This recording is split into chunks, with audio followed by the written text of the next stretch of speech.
大家好，我是邱平，我在平遥古城里面。平遥古城呢，也是中国4大古城之一。在100多年前呢，这里呢是中国的金融中心，相当于华尔街。在当时这里有非常多的钱庄票号。在清朝那个时期，全国票号51家，山西就40多家，而平遥古城呢占到23家。所以想一想，平遥古城在当时那个地位是多么的重要。上个视频呢，我们也去平遥古城那些协同庆、日升昌等票号看了一下，里面呢还有庞大的金库，几百平米，堆满了金银财宝。这些票号的诞生其实一个非常大的作用呢，就是异地汇兑。你比方说，在平遥古城存入100万两白银，那么你如果去到那个杭州、扬州那些地方，同样靠这个票据呢，能够取出白银。这个就是票号的作用，相当于是汇通天下嘛。那么当时我们也讲了，这些票号能够汇通天下，有一个非常离不开的，就是镖局，因为镖局能够把你这些银两运送到全国各地。我们现在来到这个平遥古城，看到的基本都是游客，但是在100多年前，这里可是车水马龙，两边的店铺基本上是爆满，各种做生意的琳琅满目尽管说现在也是商铺一大堆，但是跟当年完全是没法比的。而且呢，这条街道上面很多知名的票号、钱庄、镖局都在这一块，所以当时这里可以说是中心的中心来到这里，发现一个非常有意思的，就是很多人穿着清朝那种服装来拍写真，而且呢，大部分是中老年人。华北第一镖局博物馆，这主要是讲述一些镖局的故事。来到院落，首先看到2个字，大家第一印象看到会认为是什么？有些人可能会读成武当吧。那其实呢，这个是尚武，从文尚武嘛。他镖局的话，肯定要会有所武术。一个大大的镖字，你看左边是金，右边是票，通俗一点就是说，这个是要保护金银的意思。在镖字下面呢，就是镖局的3样式：镖车、镖箱、镖旗。大家发现没有？这个镖车是独轮的，很少看到马车。这是为什么？因为在以前呢，他们走镖走的经常可能是山间小道，那个马车呢不好通行，这是一点。另外一点呢，马车比较贵重，并不是说那个所有人都能用得上，可能还是因地制宜的采用独轮车。包括现在很多农村呢还有独轮车，我小时候也推过东西。那么上面呢就是镖箱，里面呢就是你走镖要保护的东西。当然走镖的时候，这个外面有是封条的，那个镖局并不知道里面是有多少东西。在当地还有这样一种说法，想让你的镖车走得顺畅，那个走镖人、推车人屁股得扭一扭，因为这种镖车你看到那个手把比较大，人呢必须要像蹲马步一样才能把车推走，所以呢，人走路的方式有点不一样。大家如果看过农村推这种独轮车就知道了。还有一点就是这个镖旗，这个是非常关键的，因为这是一个镖局的标识。你在路上如果碰到土匪，那么那些土匪或者是准备争夺你镖局财产的人，他就首先看你这个镖旗是不是认识，或者是说是不是知名度很高，或者是说是不是老乡。因为以前那些走江湖的讲究人情世故，也像我们常说的抬头不见低头见嘛，能够开镖局的也不是一般人，所以经常这些跑江湖的不会弄得你死我活，有商有量。镖局又称镖行，是主管异地押运货款、替客户看店护院的私人保安组织，同时呢又监管汇兑银两、收集信件等业务，是中国现代保安公司的前身。中国最早的镖局是创建于清朝乾隆年间。据上个世纪一些学者写了一本《山西票号手》记载，镖局的鼻祖系山西神权张黑武在清朝乾隆年间经乾隆皇帝批准，于北京前门外大街创立的那个兴隆镖局。由于它的出现可以说揭盖了中国保安史上崭新的一页。在那个时期镖局并不是说你想成立就成立，一定是要朝廷同意的。镖局呢由乾隆年间创立到民国初年退出历史舞台，差不多200年的时间。期间呢，大大小小的镖局遍布了大江南北，总镖局以及分号不下数百家，几乎覆盖了当时所有的重要城镇及水陆码头。其实可以这样说镖局的出现解决了广大商户贸易货款的安全问题，因为就像我们说的，它票号的出现，票号总行在那个平遥，那么在杭州它要取货款，那自然而然这些银两呢在全国要流通，自然而然的话就靠镖局把这些银两、黄金安全的送达目的地，这样的话在杭州才能提取白银、黄金等等。其实呢，也使中国近代的商业由区域贸易时代逐步走向了国内贸易，甚至说国际贸易时代。因为它这些票号开到了那个其他国家，你像俄罗斯或者其他国家，那么它这个镖局呢，其实就是帮他把这个标号银两送过去了。你没有镖局，它那个票号呢也不可能开到各个地方。镖局保护的东西在途中我们一般说走镖，它有好几种分类。第一种呢是叫票镖，是为票号缔结银两及信件汇票，这就是我们刚刚说的。还有叫做银镖，为官府及商家押运银两。第三种粮镖，为官府及商家运送粮食。第四种是信镖，负责私人信件的传递，这个相当于快递公司一样。第五种是物镖，承担货物的长途押运。第六种呢是人身镖，保护客人的人身安全。大家发现没有，镖局保护的东西其实就是财产以及人身安全。我们现在来的镖局呢是叫做同信宫镖局，它是创建于1855年，就是清朝咸丰时期，是当时名扬京城、威慑全国的武林大师王正清所创建。这个人也挺传奇的他好像就是山西人，后面呢去京城学艺，不过学的艺不是一般的艺术，是揉面。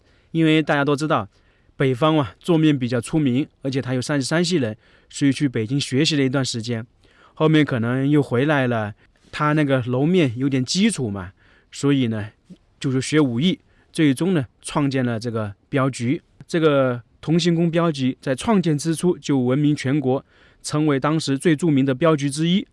像他们这些镖局基本上走一趟镖的话时间是比较悠久的。一个镖局呢，它分为总镖头，还有其他镖师，因为相当于是一个团体嘛。其实可以概括来讲，就是我们现在一个公司，上面有董事长，下面呢有各个负责人。当然镖师呢有年轻的，也有年纪大一点的。在走镖的过程中，他们也有一些规则。当时这些镖局里面的镖师必须有3会1部，是什么意思呢？要会搭炉灶，会修鞋，会理发。为什么会要这3种呢？因为他们走一趟镖的话，出去的可能10天半个月、1-2个月都有可能。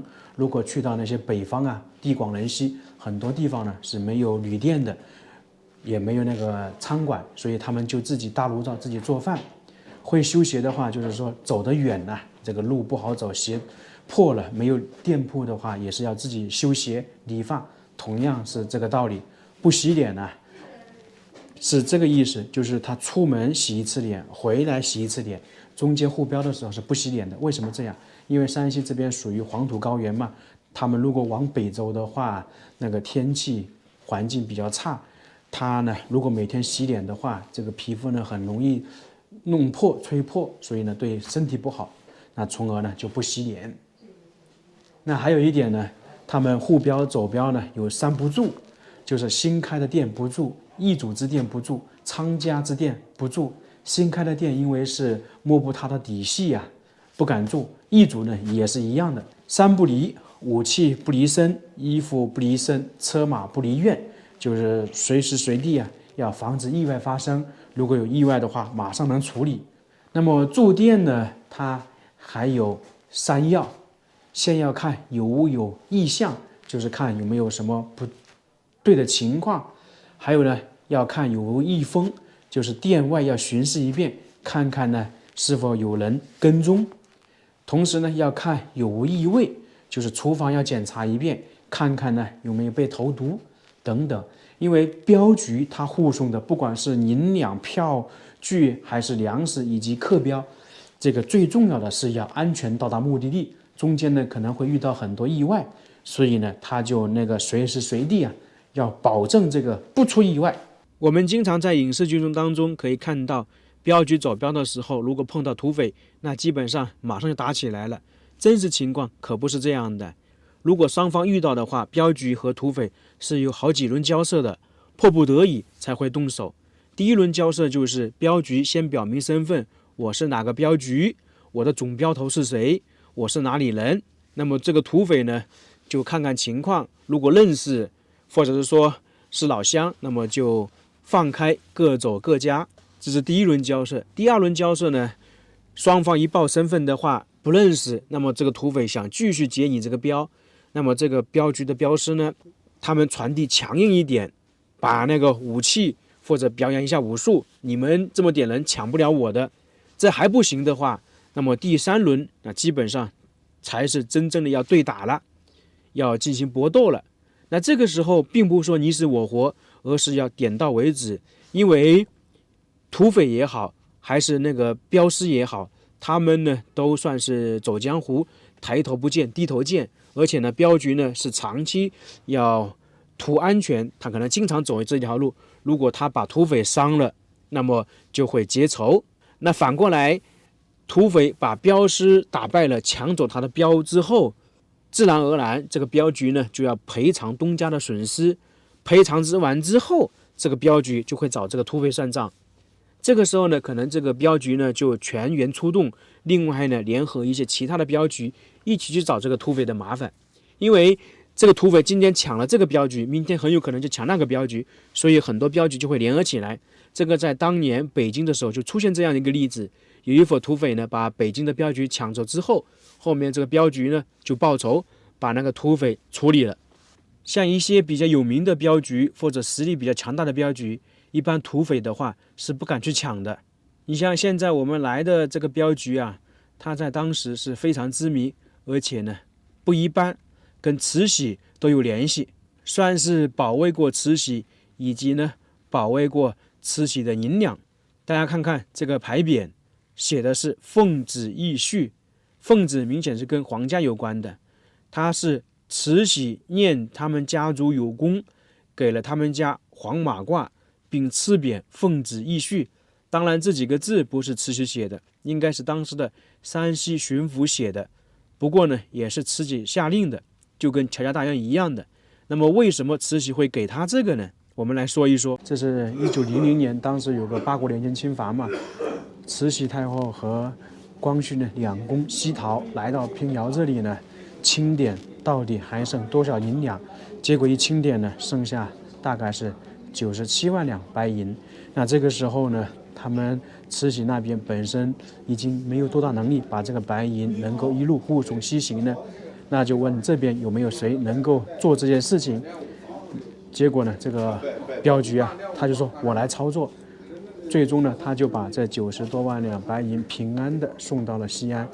所以后面呢，慈禧回到北京，那肯定是要奖励这些人嘛，所以说就写了一个这个牌匾。那当时不光是那个护送镖银呢，还有保护慈禧的安全，因为当时慈禧西逃的时候，他那个部队啊已经散了，已经又饥饿又没人。那这个镖局呢，既保护那个银镖，还保护人镖，所以呢，才有这个东西最终的存在。这个就是当时保护慈禧和银两的王树茂，他是同行宫镖局的第2代掌门人，也是从小就不爱学习，爱好武艺，所以呢，后面习得一身武艺之后，就继承了这个镖局。当时保护慈禧完成之后，慈禧呢还给他赏了一件黄马褂跟那个牌匾，所以他这个镖局呢，在当时是很知名，算是跟皇家搭上关系了。所以说他这个镖局呢，后面是发展的越来越好。一声哈武，镖车走，年年江湖平安回。这个其实就是镖局那些镖师的愿望啊，就是希望每年那个走镖能够平安无事，能够平安回来。刚刚我们说的那个镖局保护过慈禧，大家看看这里还有一个匾额，写的是威震四方，是李鸿章写的。李鸿章为什么会写一个牌匾呢？这是因为李鸿章在以前呢也受过镖局的保护。在清朝咸丰时期发生了一个太平天国运动，当时有记载说，咸丰下令谁能把太平天国平定就封王。我们就知道后面诞生了一个曾国藩嘛，他最终把那个太平天国平定了。当时呢他就进北京述职，那个时候咸丰已经去世了，是由慈禧掌权。那么正常来讲的话，曾国藩那个功劳很大，那么封个侯起码是可以的。但是呢，到了北京，曾国藩见到慈禧第一句话，慈禧就问他：“你带了多少兵来北京？”那曾国藩就非常尴尬呀，不知道说什么好。所以到了后面，李鸿章掌握大权之后，他进北京的时候，他就没有带兵，而是让镖局保护他进京。因为李鸿章啊是一个朝廷大员，然后呢家产也很丰富，有很多家属去北京嘛，所以就用镖局保护。安全到达之后，李鸿章呢就写了这几个字：威震四方。所以从那之后呢，李鸿章经常就跟镖局打交道，很多事情呢就委托镖局去做。看了这么多，大家觉得镖局是不是有点不一样啊？我们看影视剧或者其他了解得到，可能都觉得镖局很早就有了。其实第一家镖局呢是在清朝乾隆时期，总体来讲也就是差不多200年的时间。那么镖局在当时经济发展包括时代发展起到了很大的促进作用。为什么最后没落甚至消亡了？它其实跟晋商没落消亡的时间差不多。因为镖局也好，晋商也好，其实是跟清王朝关系比较密切，算是绑定的。那清王朝灭亡了之后，晋商和这些镖局呢就算是慢慢的没落消亡。因为票号什么时候没了，镖局基本上也什么时候没了。